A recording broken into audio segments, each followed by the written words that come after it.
আমরা যারা বাইক বা যে কোনো যানবাহন চালাই তারা সবাই মোটামুটি ক্লাচ জিনিসটার সাথে পরিচিত। আমরা যখন বাইকের গিয়ার শিফট করি বা চলতি বাইক থামানোর চেষ্টা করি তখন ক্লাচ চেপেই থামাতে হয়। কিন্তু আমরা কি কখনো ভেবে দেখেছি এই ক্লাচ কিভাবে কাজ করে বা ক্লাচ না থাকলে কি ধরনের অসুবিধা হতো? এছাড়াও আমরা হাফ ক্লাচ ধরে বাইক চালানো বা ক্লাচ প্লেট পুড়ে যাওয়ার কথাও শুনে থাকি। এগুলো কেন হয় এসব নিয়েই আলোচনা করব এই ভিডিওতে। সব যানবাহনে ক্লাচ একইভাবে কাজ করে, তাই আমি বাইকের উদাহরণ দিয়ে খুব সহজে বোঝানোর চেষ্টা করব। তাহলে চলুন শুরু করা যাক।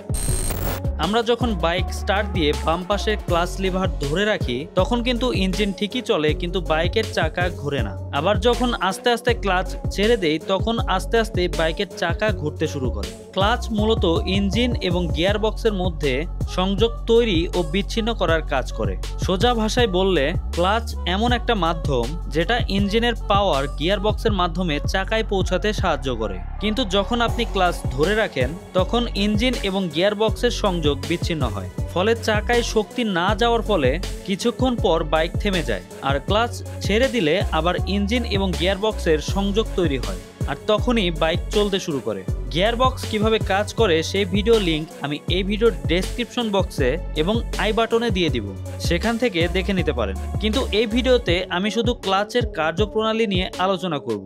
আর ক্লাচের কাজ কি সেটা তো বুঝলেন, কিন্তু ক্লাচ আসলে কিভাবে ইঞ্জিন থেকে শক্তি চাকায় যেতে বাধা দেয় চলুন সেটি দেখে নেই। এখন খুব সহজভাবে অ্যানিমেশনের মাধ্যমে বোঝার চেষ্টা করি ক্লাচ আসলে কিভাবে কাজ করে। ইঞ্জিন কিভাবে শক্তি উৎপন্ন করে সেই বেসিক যদি আপনি না জানেন তাহলে অনেক কিছুই বুঝবেন না। তাই আমি রেকমেন্ড করব আগে এই ভিডিওটি দেখুন, তাহলে সহজেই বুঝতে পারবেন। আমরা যদি ইঞ্জিনের পাওয়ার ট্রান্সমিশন খেয়াল করি তাহলে দেখব কম্প্রেশন স্ট্রোকে উৎপন্ন শক্তি পিস্টনের মাধ্যমে ক্র্যাঙ্কশ্যাফট হয়ে ক্লাচের মাধ্যমে গিয়ারবক্সের ইনপুট শ্যাফটে পৌঁছায়। তারপর গিয়ারবক্সের গিয়ারগুলোর মাধ্যমে আউটপুট শ্যাফট হয়ে চাকায় যায়। ক্লাচের বেশ কিছু অংশ থাকে, যেমন clutch basket, inner hub, pressure plate, steel plate ও ফ্রিকশন প্লেট, যেটাকে আমরা সাধারণত ক্লাচ প্লেট নামে চিনি। ক্লাচ বাস্কেটটি গিয়ারবক্সের ইনপুট শ্যাফটের ওপর বসানো থাকে এবং ইঞ্জিনের ক্র্যাঙ্কশ্যাফট থেকে আসা ঘূর্ণন শক্তির জন্য একই গতিতে ঘুরতে থাকে। যেহেতু ক্লাচ বাস্কেট গিয়ারবক্সের ইনপুট শ্যাফটের সাথে সরাসরি যুক্ত নাই, তাই ইনপুট শ্যাফট ঘোরে না। কিন্তু ক্লাচ বাস্কেটের মধ্যে থাকা ইনার হাব গিয়ারবক্সের ইনপুট শ্যাফটের সাথে যুক্ত থাকে, আর এখানেই ক্লাচের মূল মেকানিজম। কোনোভাবে যদি এই ইনার হাবের সাথে ক্লাচ বাস্কেট যুক্ত করা যায় তাহলে ইঞ্জিনের শক্তি ক্লাচ হয়ে গিয়ারবক্সের মাধ্যমে চাকায় যেতে পারবে। এখানে দেখবেন ক্লাচ বাস্কেট ও ইনার হাবের গায়ে খাঁজ কাটা থাকে।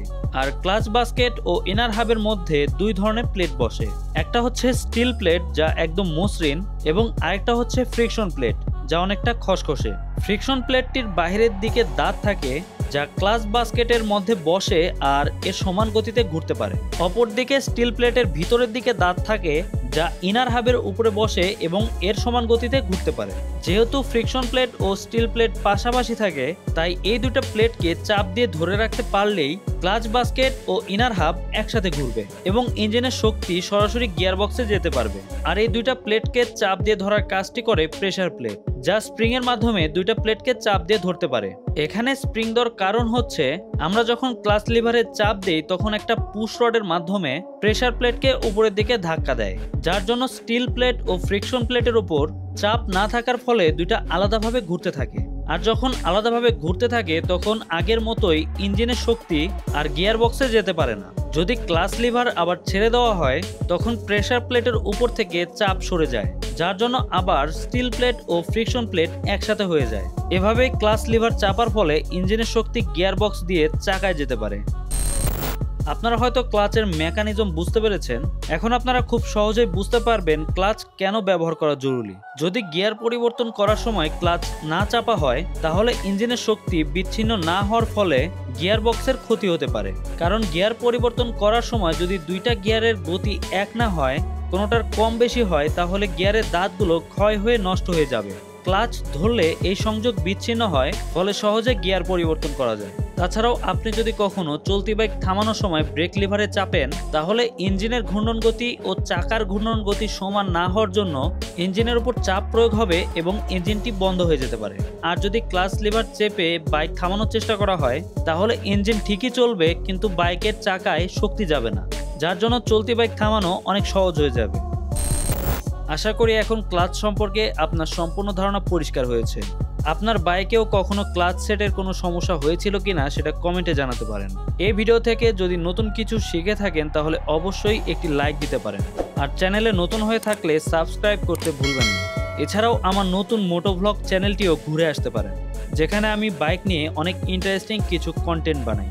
পরের ভিডিওতে দেখা হবে আরও ইন্টারেস্টিং কোনো টপিক নিয়ে।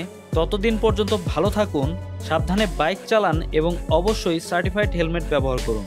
আল্লাহ হাফেজ।